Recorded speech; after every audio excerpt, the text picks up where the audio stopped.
Hello students, welcome back. Myself Suvidha Chaudhary, assistant professor department of zoology.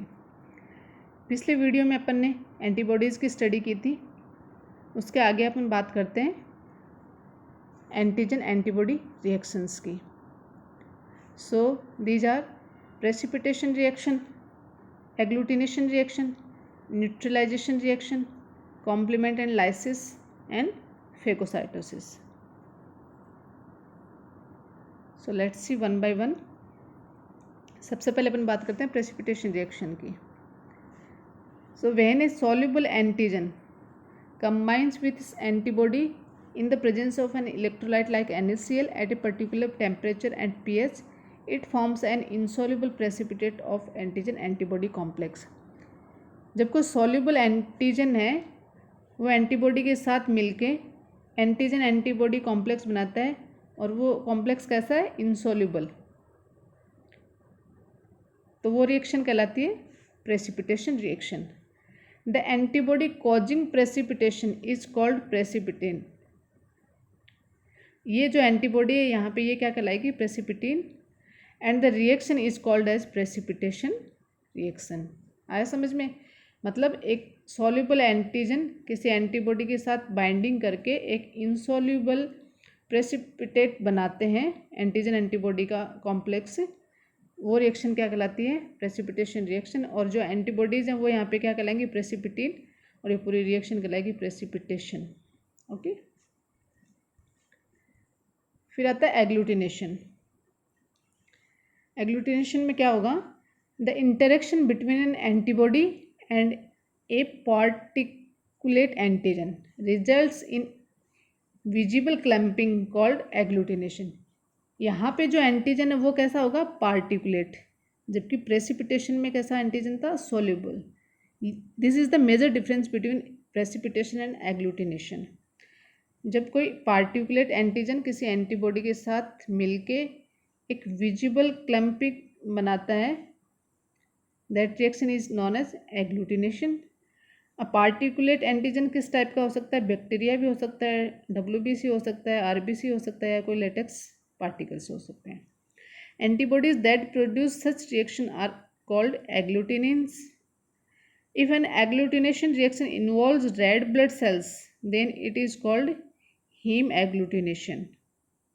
जैसा कि अपन ने देखा है कि पार्टिकुलेट एंटीजन बैक्टीरिया हो सकते हैं, WBC हो सकते हैं, RBC हो सकते हैं, लेटेक्स।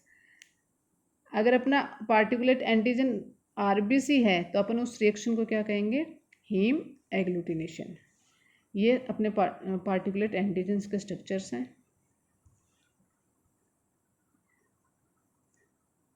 तो प्रेसिपिटेशन और एग्लूटिनेशन में बिना कन्फ्यूजन के अपन कैसे याद रख सकते हैं कि दोनों ही जो रिएक्शन है वो एंटीजन एंटीबॉडी इंटरेक्शन की रिएक्शंस हैं।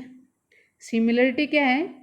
Antibody cross links antigen and form precipitate. दोनों में एंटीजन और एंटीबॉडी में क्रॉस लिंकिंग होती है और प्रेसिपिटेट बनाते हैं।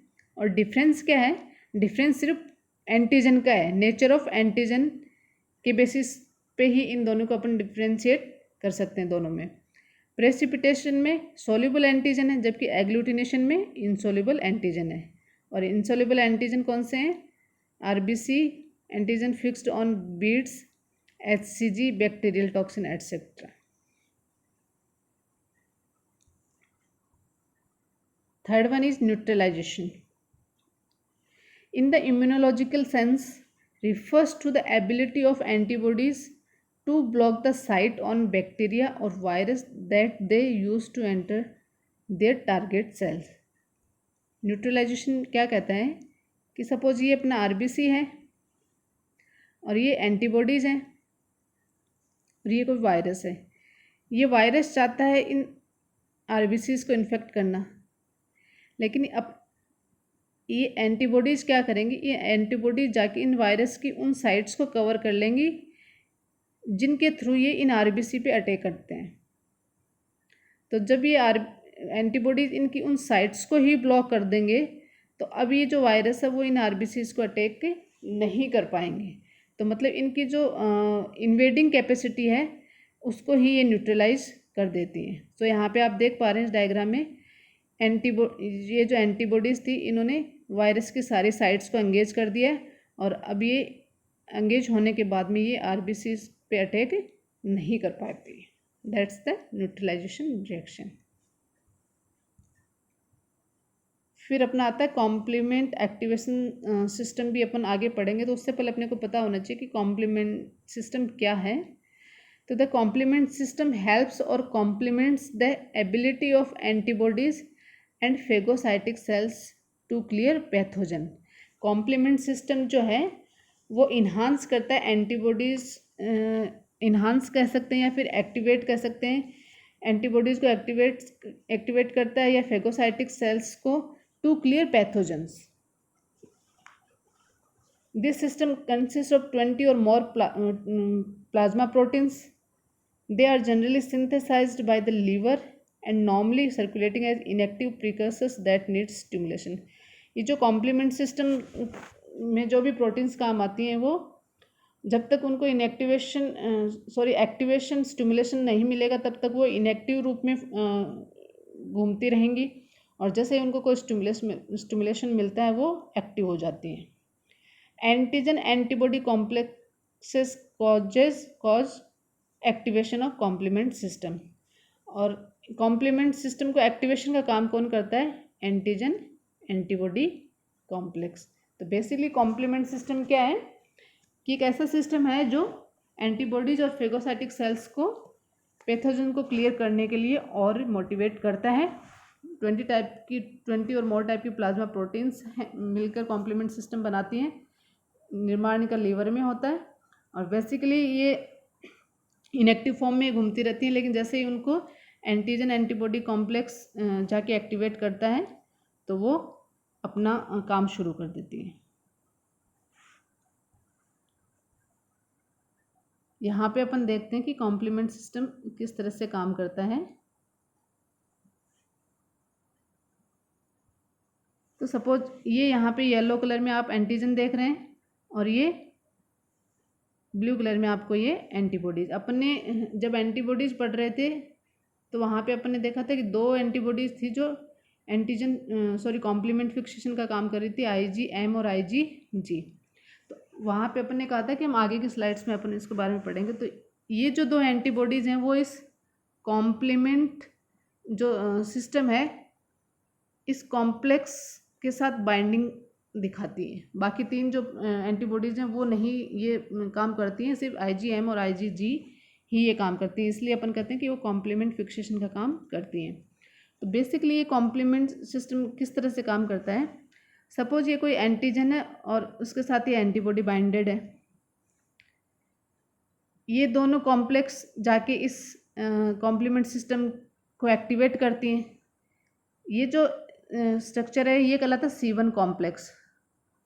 जब ये एंटीबॉडी एंटीजन कॉम्प्लेक्स जाके इस कॉम्प्लीमेंट सिस्टम के साथ बाइंड होता है तो ये C2A और C4B 2 यूनिट्स में टूट जाता है। आप ये रेड और ये पर्पल कलर की 2 सेगमेंट्स देख रहे हैं, ये C1 कॉम्प्लेक्स है जो 2 यूनिट्स में टूट जाता है, C2A और C4B। फिर इन दोनों यूनिट्स का एक एक पार्ट मिलके C3 कन्वर्टेज बनाता है। ये एक एंजाइम है, ये एंजाइम एक्टिव फॉर्म में आ जाता है और ये जाके ये जो C3 यूनिट है ये एक प्रोटीन है, इसका हाइड्रोलिसिस करता है और इसको C3B एंड C3A में तोड़ देता है।